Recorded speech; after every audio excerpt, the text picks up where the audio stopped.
Greetings, friends.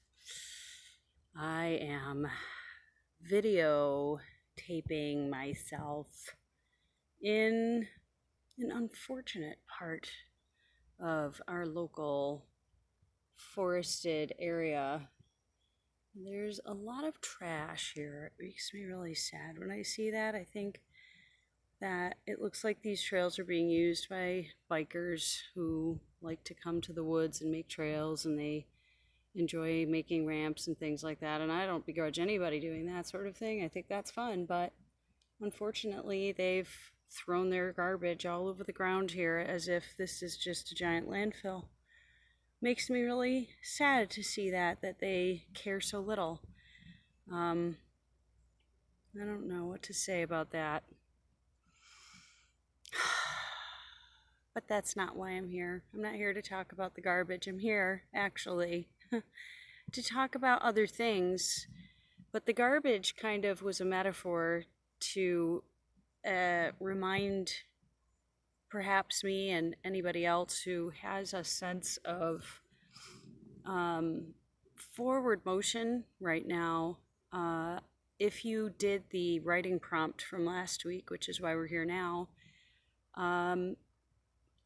it was actualized potential. And it was a powerful week for me. I had some interesting forward movement in my life. I'm hoping to begin a regenerative farm and build tiny houses and make sustainable living a reality for whoever wants to come. So if you're interested in that, you can DM me on Instagram, or you can comment below the video if you like. You could also go to my website, elainersnyder.com, and you can contact me using my contact page on my author website to just, find out more. But that's a whole different topic as well. But the whole point of sharing that is just to say that I feel a duty right now to the narrative of what is happening in our world. I think a lot of people feel hopeless and worried and scared, and I understand why. I have my moments as well, where I think we are all concerned about the future of our planet, the future of our people, the future of animals, and what's going to happen. As the next just few days move forward, it often doesn't even feel like what's going to happen in the next few years. It's what's going to happen in the next few days, right? Things feel very immediate right now, and that's not a bad thing. I think sometimes it's very good to help us get to our present moment and see what actually is not okay right now and what is okay with my present moment right this minute. What is going wrong for me, or what's going right? So I think it's a good reminder to just kind of stay with ourselves and not let the narrative of what's happening with the rest of the world get away with us and take us on this ride of what a train wreck everything is going to be in the future if this doesn't happen, if that doesn't happen. Yes, should we be worried? I think so. But at the same time, I also think that we have power over what happens. Every single one of us can make choices right now today that could affect your future in a very different way.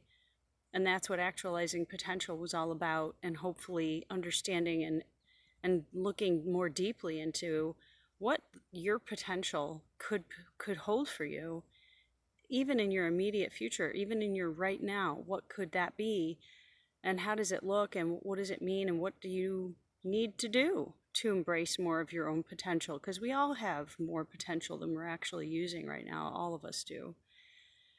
And actualizing it means doing something, taking some kind of action, right? The action I feel like I need to take is to start building communities of people who understand the importance of eating healthy food that is grown in a way that doesn't disturb the topsoil, so that we can keep sequestering carbon in the planet, because that has to be something that we do right now. And figuring out how to sustainably live on energy that's renewable, or that is, not releasing more emissions into the atmosphere. And I think that there are ways for us to do that. And it's just a matter of time until we really get it all squared away. And we shouldn't fear what's going to happen if we try to do that sort of thing. How many people are going to think us crazy or whatever? Who cares? I feel like it's more important that we worry about what makes us happy than to worry about what anybody else is going to think of how we look when we're happy or what we're doing when we're happy. Isn't that more important that you yourself are happy rather than wondering what somebody thinks of you? You don't even know what you think they think of you unless you ask. And even if they don't like you, who cares? Do you really care? Does that person need to be in your life? Do you really need to worry about whether or not they think well of you? It's more about what you're doing here, right? So when you're, if you've taken steps and you've done some actualizing of potential and you've made an opportunities happen and you've moved forward with them, congratulations. That's fantastic. And I hope that those things open up like blooms in your life that create new opportunities that continue to grow in your development toward a life that really truly embraces what makes you happy. Because that's really, I think, where we all need to be, is moving forward with what feels right to us and not worrying about what the world thinks or what individuals in our lives think.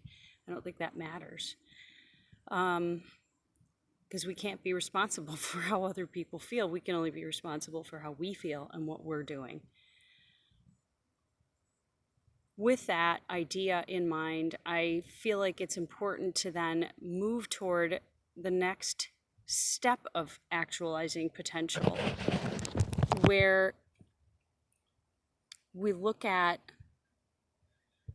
feeding momentum. Feed momentum of the potential that you have actualized. Feed momentum of thoughts that feel good to you or feelings that feel good to you, and try to make more of them. Feed the momentum of a moment of gratitude. Feed the momentum of an action that you took that resulted in more money or more friendship or more of anything that made you feel happy or good. I feel like that's an important step that we all need to consider and notice and take into account in our days, right? So I hope that we can all start to feed the momentum of good instead of constantly feeding on the fear, which is so prevalent right now. And it's okay if you're scared. It's totally fine to feel scared. There's nothing wrong with fear. It's a good thing that we have it. It keeps us alive. But are we feeling fear because in our current circumstances, in our lives, in our, the moment in which we exist, because we're actually in danger? Or are we feeling fear for a future that we're imagining and we don't even know if that's going to become a reality?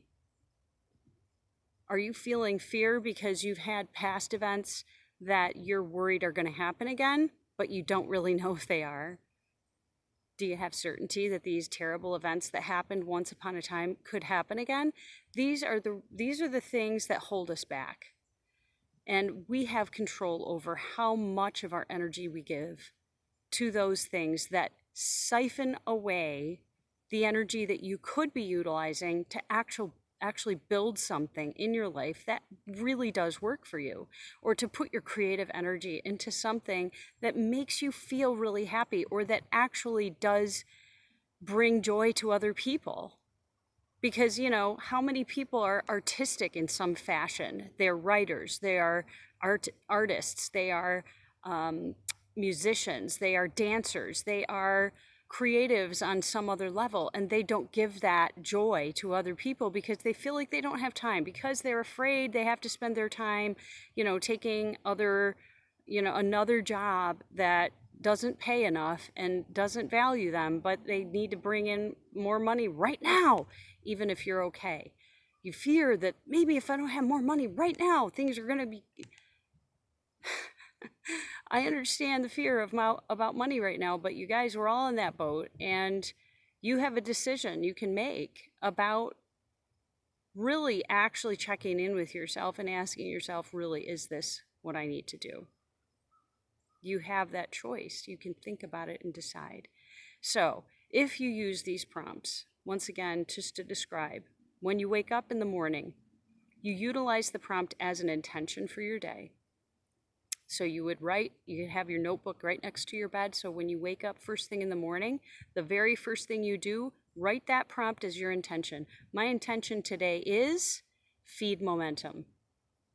And then as you go through your day, you don't need to worry about thinking about it or reminding yourself of it or any of that. You can if you wish, but it's not necessary. It will just be in the back of your mind because you've planted it into your subconscious during theta wave activity, because that's what happens when you're first awake.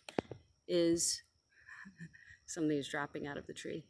Theta wave activity is what's happening when you're sleepy still. It's sort of a hypnotic state, and it's your brain is very susceptible to planting suggestions at that time of day. So first waking and then right before you fall asleep, again, when you're sleepy is the best time, because that's when you know theta waves are actually engaging before you go into delta, which is sleep. So those theta waves, when they're active, if you utilize those, you can then, before you go to sleep, write your reflection. It should only take 1 to 5 minutes. Write whatever comes into your head about your intention. So whatever happened during your day around keeping momentum, you write about that. What did you notice? How did you feel? What did you say? What did you think? What things came up? And write about it. If you get off topic, that's okay. Let yourself go off topic and then say, oh, whoops, I went off topic. I was supposed to be talking about keeping momentum. And because you want this not to turn into some experience of where you're releasing anger or upset or things that happened during your day that you didn't like. If you're noticing things that happened that you notice you could improve upon, that's one thing. To say to yourself, oh, look at what I did. I could have improved upon that. That's okay, because you're telling your brain, this is something that I need to do. And that's a suggestion, which is fine. But you don't want to use this as a moment of releasing negative experiences, because then you plant that suggestion into your brain before you go to sleep. And that is a suggestion that's sort of hypnotic and will stick with you.